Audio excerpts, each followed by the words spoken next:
World Savvy was founded in 2002, and I co-founded the organization with my dear friend Madiha Murshid, who is a Bangladeshi Muslim who had grown up throughout the Middle East and attended high school in Singapore, and really came from a background, an educational background, and her lived experience was really in every way global. And so I met her after she had come to the US to go to college, and we connected in graduate school and were studying international issues. As our coursework progressed and as we got to know each other better, a lot of our conversations really revolved around what a critical role education played in developing global competency and the kinds of citizens that we sort of hope the world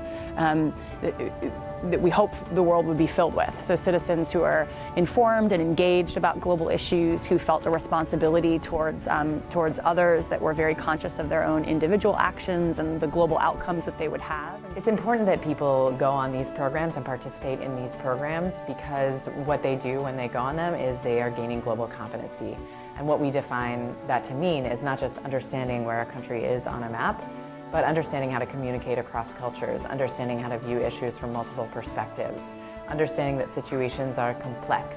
and they're not a one-off response. And that's what these students truly understand when they go on a program like this. Going to the CHARS was my first time experiencing something like that, like the harsh conditions at the sleeping, and we basically stayed in like 10 shacks, and it was just like really stepping out of my comfort zone, but I appreciated it in the end. And even though it was the hardest part of the trip, it was my most favorite part of the trip because I learned so much, not only about the country of Bangladesh and climate change, but about myself and what I can handle as a person.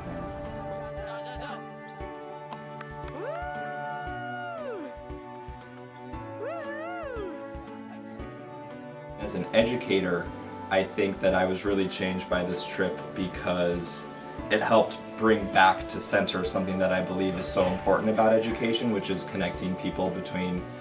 different communities and connecting people within their own communities, and just seeing how this group of students from the United States and this group of students from Bangladesh in this inaugural year of this program made some really amazing connections. And these aren't connections that are going to go away. They're connections that are remaining among students that are now in college and are following up with each other and are still talking about climate change. And so it's been really, really cool to see that live long after the program ended. When they come back, they take those experiences and they put them into action in their local communities. So it's not just one person who's being impacted by these programs, it's an entire community of people. We're able to take students who have never traveled or have rarely traveled, send them to the developing world to focus on